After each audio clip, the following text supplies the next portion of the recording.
Nakakasagabal umano sa operasyon ng Kapitolyo sa Rodriguez, Rizal ang patuloy na pagtanggi ni Mayor Pedro Cuerpo na tumalima sa inisyong suspension order ng Department of Interior and Local Government laban sa kanya. Bukod dito, ayon kay Acting Rodriguez Rizal Mayor Jonas Cruz, naguguluhan na rin ang mga opisyal ng bayan dahil may ibinaba umanong memo si Cuerpo na siya pa rin ang alkalde ng munisipyo. Nalaman umano niya ito nang magpatawag siya ng pagpupulong sa mga department head kahapon. Labis na aniyang naapektuhan ang pagproseso sa mga application para sa building at business permits. Dahil dito, nanawagan si Cruz sa DILG na agad umaksyon at pababain na ng tuluyan si Cuerpo sa pwesto para magbalik sa normal ang mga transaksyon sa Kapitolyo.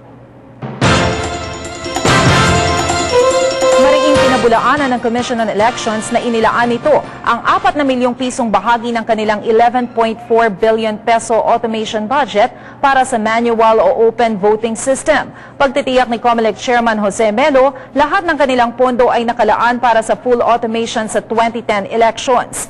Kasabay nito, siniguro rin ni Melo na mas maliit ngayon ang posibilidad na magkadayaan dahil sa makabagong sistemang kanilang ipatutupad sa halalan.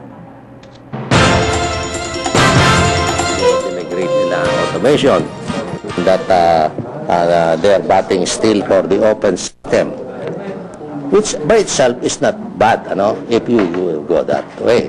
But both the advisory council and the Congress, both houses of Congress, have already said that we go full automation. That's why they gave us the budget.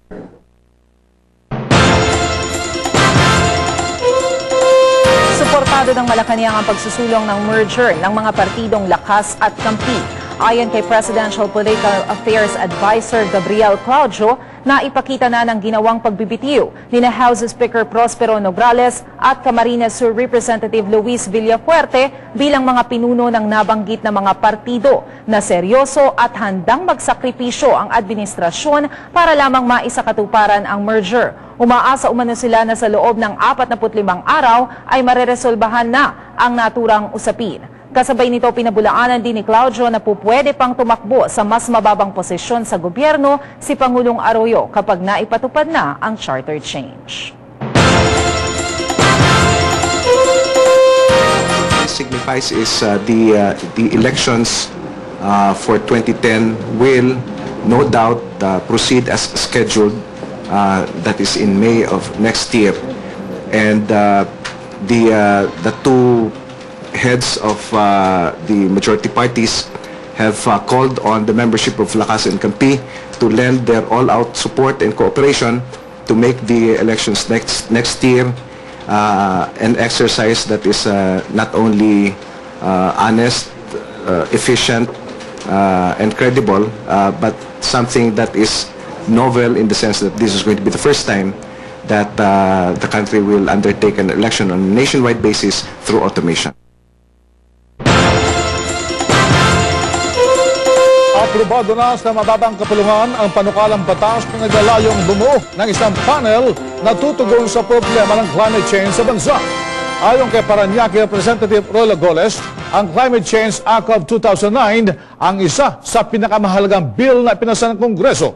Layo ng panukalang batas na pagsama-samahin ang lahat ng mga programa ng gobyerno para solusyonan ang mga epekto ng climate change. Paalala lamang po sa mga taxpayer, hanggang bukas na lamang po alas 5 ng hapon ang filing ng income tax return sa BIR. Ayon kay Bureau of Internal Revenue Deputy Commissioner Nelson Aspe, hindi na nila i-extend pa ang nasabing deadline. Kasabay nito, pinayuhan na rin ni Aspe ang mga magpa-file ng kanilang ITR bukas na pumila ng maaga at dumaan na lamang sa manual na proseso ng filing para maiwasang mag-overload ang kanilang computer systems. Hanggang alas 5 po ng hapon, bukas ang mga bangko, bukas din para tanggapin ang mga bayad para sa ITR. Target umano ng BIR na makakalap ng 900 bilyong pisong koleksyon para sa taong ito.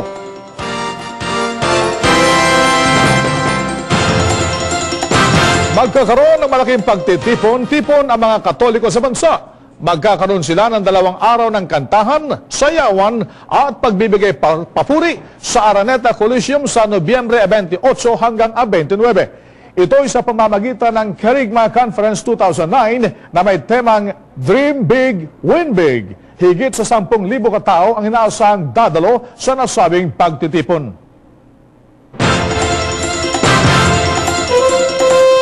Masakit para sa Pinoy mangarap dahil na frustrate sila. So we're going to try to inspire people, tell them no, it's okay to dream. In fact, you have to dream. It's essential to dream because if you don't dream, you will never be happy.